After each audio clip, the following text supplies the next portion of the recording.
Hey guys, exactly what this says it is. Laundry and story time with yours truly, Big Head. And if you don't know why I call myself that, it's because I don't need you to tell me that I have a big head. I already know. But anyway, this is like my 37th voiceover, and yes, you heard that correctly. I've been trying to record a story time just to introduce myself, and I have not been able to do it in a private enough place. You already know. With these grown-ass kids around everywhere, even though they know a lot of my story, but I'm 45, and so I've been single for like 15 years. Yes, I know that's funny to some people, but it's mostly because I was in addiction, because when I was 22, I got smooth talked by some pen pal inmate piece of, to come out to Seattle, Washington from Ohio, and with my 1-year-old son, and smuggle drugs into the prison for him and escort so I could put money in his books. And I did it because back then I didn't know. It was basically that lifestyle that taught me to know my worth. And so I met my daughter's dad doing that type of lifestyle.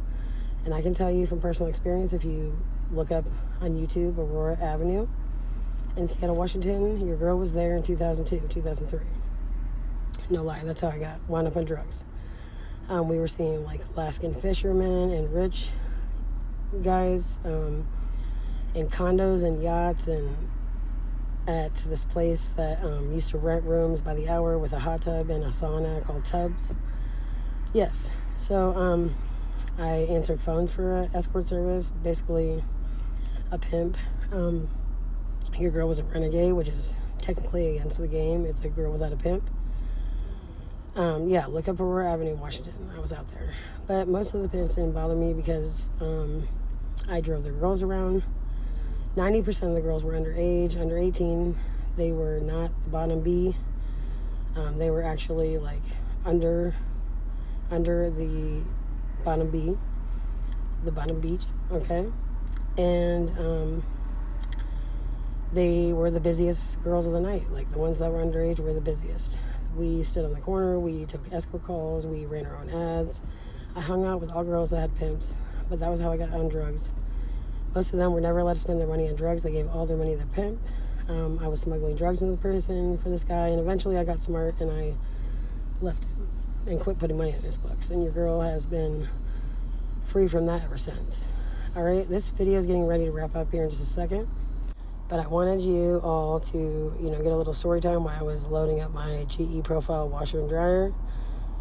Sometime I will show you guys the app that connects to this and how to connect it to Alexa, okay? But this particular story time was just for the purpose of introducing myself.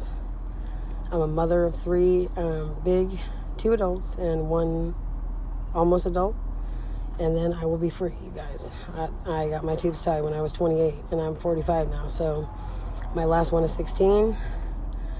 My kids were in foster care for 6 years after all the years of drug use, and I got them back in 2016, and I've had them back ever since.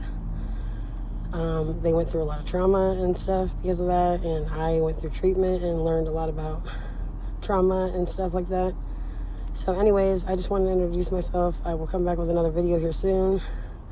I'll do another one of these type of story times to tell you guys a little more about part 2, such as what nights were like out on Aurora Avenue. I also was down by the Space Needle. I don't know the name of the street. It was like a little circle close to the Space Needle, close to the Elephant Car Wash. Hotels, girls on every corner, highly top-notch dressed. All right, guys, thanks a lot for listening. Bye-bye.